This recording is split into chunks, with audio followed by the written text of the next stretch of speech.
अमरजीत और आप देख रहे हैं भोजपुरी वॉइस। आज हम आए हुए हैं गोरखपुर में गोकुल धाम जो गेस्ट हाउस है, इसमें जो है कि अखिल भारतीय अनुसूचित जनजाति कर्मचारी कल्याण एसोसिएशन का जो है कि बैठक है। मैं आप जो है कि इसके राष्ट्रीय उपाध्यक्ष हैं और मैं जानना चाहता हूं कि आखिर में किस चीज़ की ये संगोष्ठी चल रही है। काफी पूरे प्रदेश से जो है कि भीड़ आई हुई है और पूरे प्रदेश से जो है कि इसके पदाधिकारी आए हुए हैं और मैं आपसे जानना चाहता हूँ सर। बहुत बहुत धन्यवाद आपका। मैं डॉक्टर प्रमोद कुमार गौतम, राष्ट्रीय उपाध्यक्ष अखिल भारतीय अनुसूचित जाति जनजाति कर्मचारी कल्याण एसोसिएशन, और इसी संगठन का ये सेमिनार चल रहा है जिसका विषय है प्रतिनिधित्व, उसका संरक्षण एवं हम सबका दायित्व।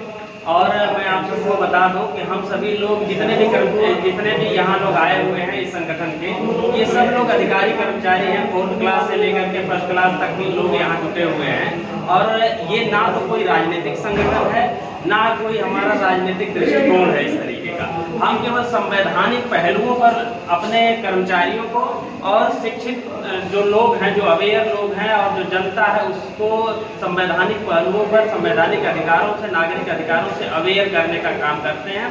और आरक्षण की बात इसलिए हम करते हैं क्योंकि हम आरक्षित वर्ग से हैं।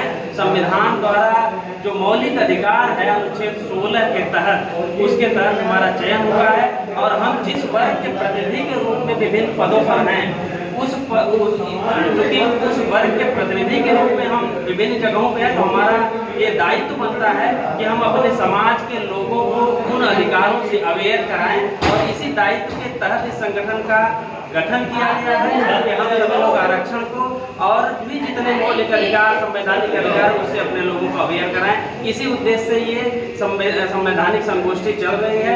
इसमें ना कोई राजनीतिक मामला है, ना कुछ ऐसा मामला है, केवल संवैधानिक मामला है। क्या जो सरकार आज पीपी मॉडल लाई हुई है, पीपी मॉडल प्राइवेट पार्टनरशिप वाली, और इसमें जो है कि संविदा पर भर्तियां की जा रही है, क्या अब अनुसूचित जाति जनजाति और आरक्षित वर्ग के कर्मचारियों को यह डर सता रहा है कि आने वाले समय में सरकार आरक्षण खत्म करने जा रही है, या पीपी मॉडल में भी आरक्षण की व्यवस्था है? देखिए, आरक्षण शब्द ना करके उसको आप प्रतिनिधित्व कहिए।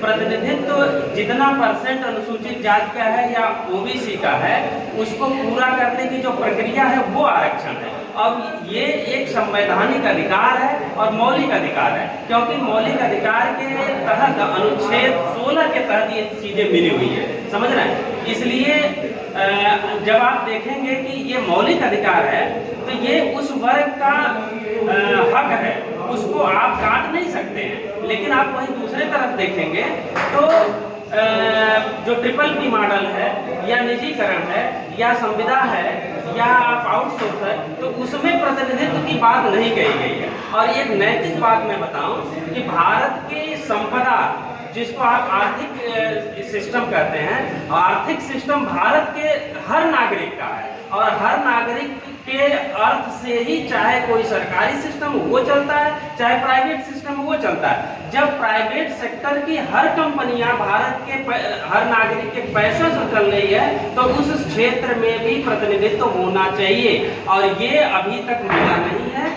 PPP माध्यम हो, या आउटसोर्स हो, या जो निजीकरण हो, इस क्षेत्र में भी आरक्षण लागू होना चाहिए। अगर लागू नहीं है उधर, तो जब तक लागू नहीं हो जाता तब तक इस सिस्टम को बंद करना चाहिए। क्योंकि अगर ऐसा होगा, चलता रहेगा, तो प्रतिनिधित्व शून्य हो जाएगा। और जब एक बड़ी आबादी का प्रतिनिधित्व इस सिस्टम से शून्य हो जाएगा, तो ये असंवैधानिक काम है। इसी को जनता को पहुंचाना है, बताना है, समझाना है। इसी उद्देश्य से आज धीरे धीरे जो PPP मॉडल से सरकार जो है कि आरक्षण खत्म करने का प्रयास कर रही है, उसको लेकर के प्रदेश के कर्मचारी भी काफी चिंतित हैं और जगह जगह अपनी गोष्ठियां करके अपने लोगों को इसके बारे में बता रहे हैं कि आने वाले समय में PPP मॉडल ला करके, संविदा ला करके, आउटसोर्सिंग ला करके सरकार जो है कि आरक्षण को खत्म, जो प्रतिनिधित्व है जो ओबीसी SC ST को मिला हुआ है, उसको खत्म करना चाहती है। इसीलिए जो है कि जो जागरूक कर्मचारी हैं वो जगह जगह गोष्ठी करके अपने लोगों को अवेयरनेस कर रहे हैं, जिससे इनके प्रतिनिधित्व को दिलाया जा सके। धन्यवाद।